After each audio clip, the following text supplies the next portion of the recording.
goal of leadership is not to be liked. The goal of leadership is transformation, but it's going to be hard to help your people experience transformation if they don't like you. Hey everybody, Pierre Quinn here, and I teach leaders like you how to courageously begin the journey to personal and professional transformation.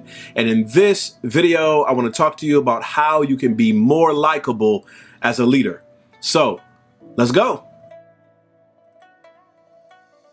Sooner or later, we all wrestle with the question of whether or not our people like us.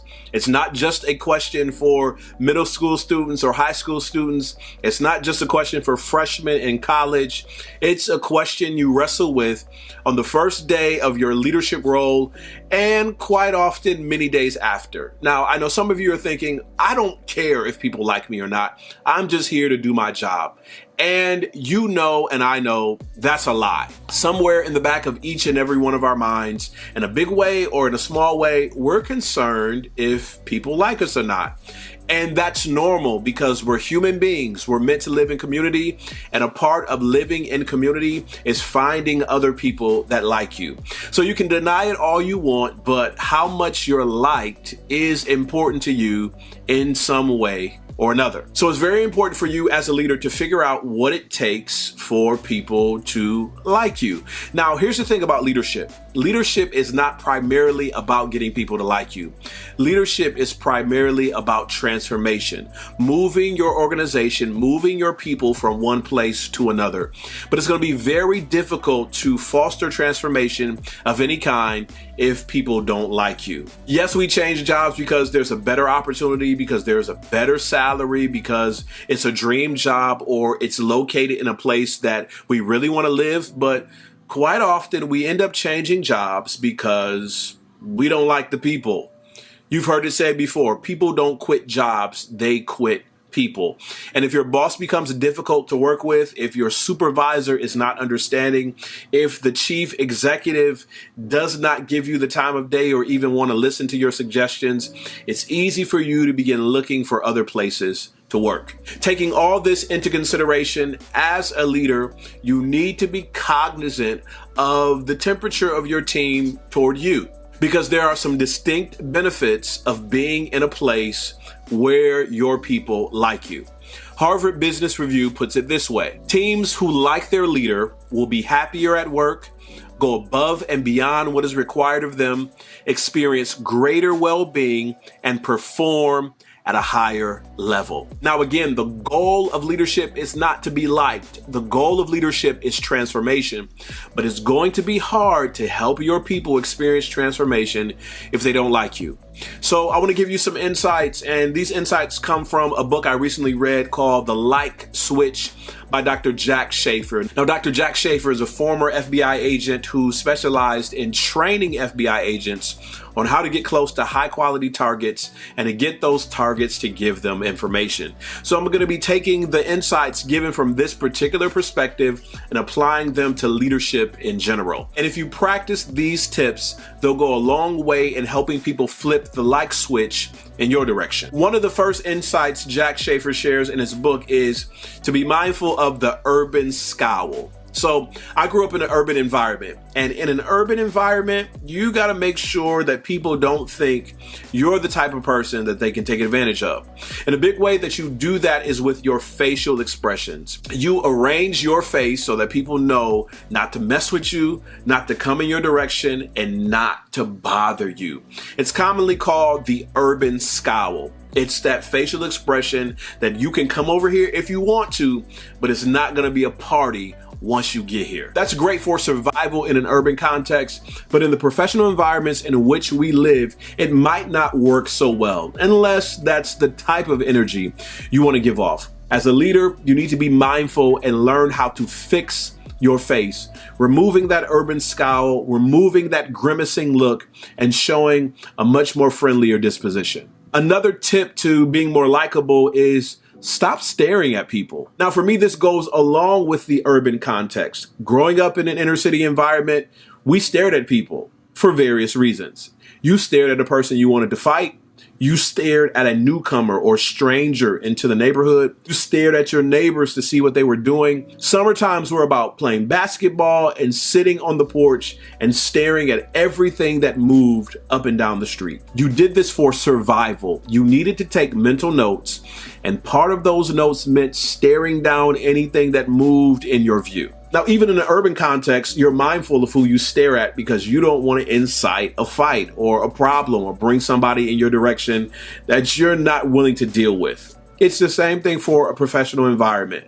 Stop staring at people. Now, I know some of you are people watchers and you love spaces like airports and malls, but in a professional setting, when you stare at somebody, it's saying that you have a problem with them, that you have something you want to say to them, or that you're kind of a creep. If you're scanning a room and you meet someone's glance, look at them momentarily and look somewhere else. It's much better than giving people that creepy look.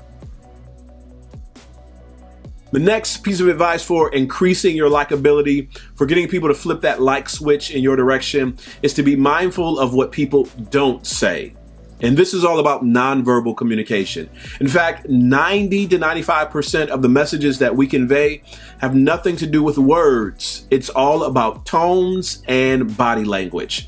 Be mindful of what people are not saying. If you're in a space and maybe there's a group of people across the room and you head off in their direction and you see them whisper and look down or the other way, that's an indicator that they probably don't want to talk to you. If you can be mindful of body language, if you can pick up on nonverbals and use the nonverbals to respect people's social cues, it'll go a long way to increasing your like factor. The worst thing that can happen is if people are giving off social cues that they don't want to be bothered, that they don't want to be talked to, and you walk into their personal space. The more you can pick up on the nonverbals and the more you can adjust yourself accordingly, the more people are going to like you. Another factor in increasing your likability is positioning yourself to be noticed. I did this when I was a teacher. I would stand at the door at the beginning of the class period to welcome my students. I would also stand at the door when they were exiting to tell them to have a good day. There would also be times where I would show up in the cafeteria and sit by myself to eat lunch, all with the intent of having my students engage me in conversation. Well, marketers do it all of the time. The more you see a product, the more you see an announcement about a service, the more you're inclined to like it. So the more I positioned myself at the door and the more I showed up in the cafeteria, the more frequently my students saw me, and that increased my likability. In a professional context, you can do the same thing. Maybe you show up to the coffee machine at the same time every day, or maybe you go to a restaurant that people from your job like to frequent, and you're there at a consistent time.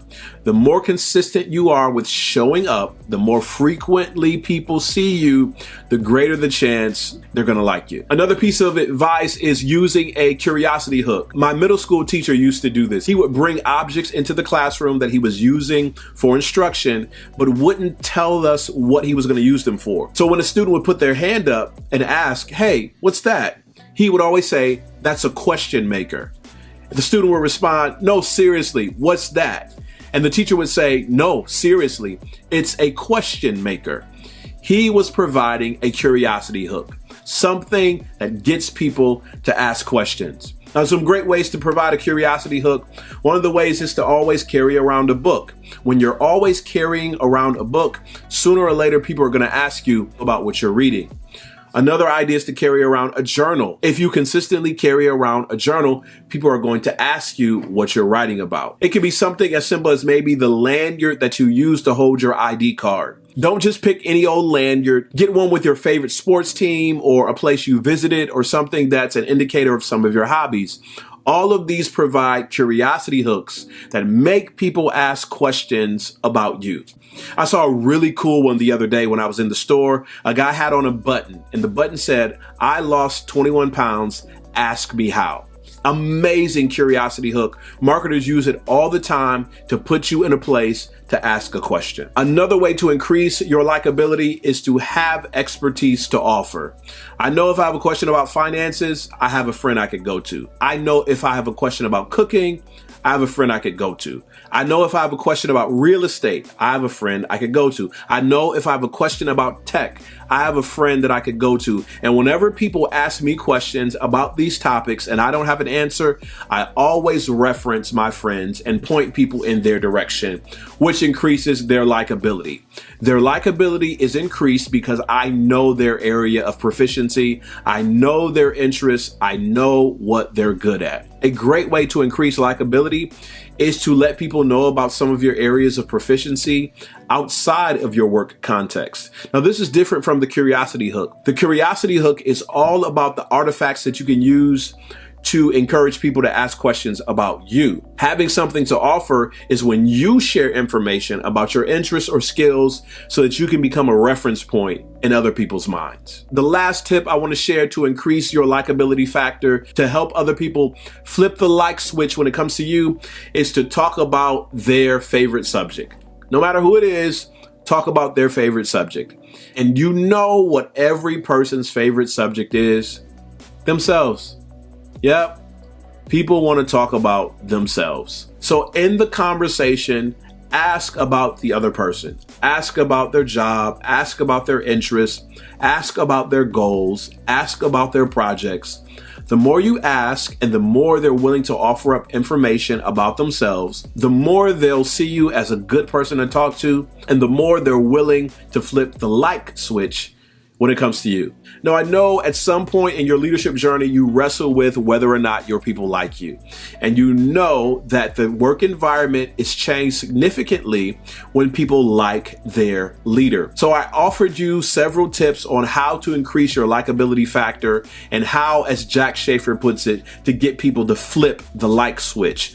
Now, remember, the goal of leadership is not to get people to like you.